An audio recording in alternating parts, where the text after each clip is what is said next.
Welcome back to the Artie Lange Show. Very excited to have the first guest here. He's going to be our hockey guy. Former New York Ranger, correct? Yeah. The great Chris Kotsopoulos. You got it right. I know. It's a very... How to say it after that last Are you insulted by that at all? No. No, of course not. It took me till grade 4 to spell my name right, so Mike, don't feel so bad where we are. It's hard it's hard for Americans to do this. You have a weekly hockey internet radio show. Would you call it a podcast? Well, yeah, it's kind of like that. You can go and archive and listen to it afterwards, but we have a live broadcast. The Instigators. Yeah, the Instigators hockey show with my good friend Paul Scaglione, a.k.a. Paulie D. The first Paulie D, not That's that right. guy in Jersey Shore. Well, now listen. Would you consider yourself in your NHL career an instigator, a guy who liked to fight? Dare I say, goon? No, I don't think so. I think I was one of those players that stood up for my teammates. Right. You know. Mixed it up when I had to, took care of business when I had to. Now, was this before helmets? I could have played without a helmet, but you got to be an idiot not to. Were you a 70s guy? Yeah, I could have signed a waiver and all that stuff. I think Craig McTavish and I basically broke in the same time, and he played without one. The position I played, you needed to wear a helmet. Were you a contemporary then of the Flyers, that crazy Flyers team in the 70s, or you were more 80s? I was there right there in 1980. Davey Schultz and these guys. I played against Dave Schultz in the minors. Right. I caught up with him when I was on my second year pro. He was playing for Rochester. He was on his way out of the league. Right. I was on my way up, and actually had a little fight with him there in Rochester. How'd it go? How'd it go with Schultz? Yeah. Once I got a hold of him, I knew I was stronger. Did you do this technique where you would pull this jersey over the guy's head? Well, by then everybody got smart. Yeah, by then everybody got smart. We used to have little quarters tied in the back of our jerseys, and it would be tied to your pants, so the shirt shouldn't have come over your head. A little what? What would happen? A quarter. You get a quarter. Yeah, you just tie it up with a string to the back of your pants. And it could go over that. Never come over your head, but...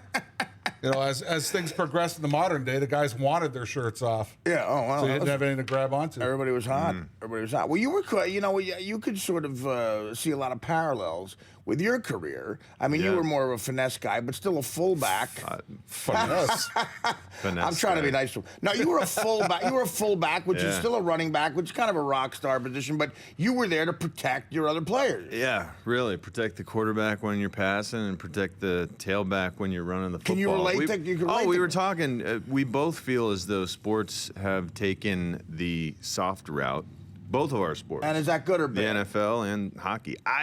I like watching it when guys are tougher. I mean, I like watching hockey and seeing people get checked and smashed into the boards and bloody and nasty. And I love watching football. I love huge hits. I love the violence. And that's all it's all falling by the wayside. That's the problem. I think most of America, most of the world is like that. I think they watch it for the violence. Maybe not so much football. Football's so, ensconced into the way of life. A lot of Americans like the pretty pass and the catches and the running back. But hockey, for sure, if you take all the violence out of hockey, it's going to take a big hit popularity-wise. Yeah, no question, because it's still a fourth sport, basically, in America, our third best sport. Nobody, it's still a tough sell to most American people. We went, actually, Dan was with me. We went to Game 7, Capitals-Rangers at Madison Square Garden last year, 2012 playoffs.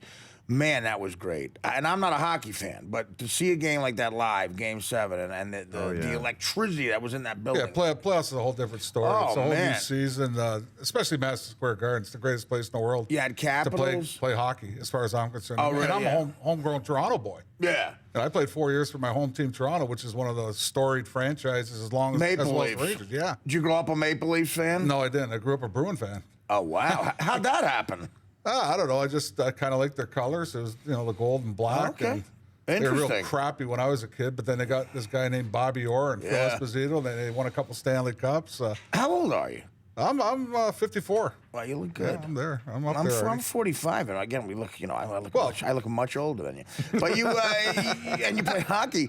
What do you think about what's going on now with this series, the Bruins and the Blackhawks? That was a great game the other night. I mean, unfortunately for a lot of people, they probably couldn't stay up that late. That's what I say. But you were a hockey player, man, especially the way you played. Triple overtime. I mean, come on. When do they start saying we can't do this? When do you think they would go? All right, we got to come back tomorrow. No, I don't think that'll ever Never. happen. I think you play until somebody gets so tired they make a mistake. Well, and until then the somebody a goal's little scored. tired. That's the way it is. Until somebody dies. Well, you know, A little tired. It With hasn't 3 happened lines, yet. how long does it take? What was the longest game you ever were a part I was of? in a double overtime, and it was Pretty they actually exhausting. scored when I was on the ice, and we lost the game, and I happened to be right by the Zamboni room, hammered on the door, and just said, "Open the damn door and let me off this ice." Oh, and these are 15-minute overtimes. 20. 20-minute overtime. 20-minute It's a full overtime. period. Yeah. It's a full period. I mean, think about that. You know, in football, what are they, 5 minutes? After the first overtime, they go to 5 minutes? No. Well, in the playoffs, it's sudden They're death still, 15. too. 15 minutes in yeah. the playoffs. I'm But not sure. We're not talking football sudden death. That's right. You're talking about an insane amount of exercise. yeah. Oh, God. How does that feel after a double overtime game, getting undressed and taking a shower? Well, you're not real happy if you lose. That's for sure. If you can't imagine. win, Still, you're kind you're of like, okay, alive. boys, crack the beer open, let's go. Was there a lot of boozing in the locker room? Back when I played, we were allowed. Yeah. Slapshot was the movie Slapshot. Was that accurate?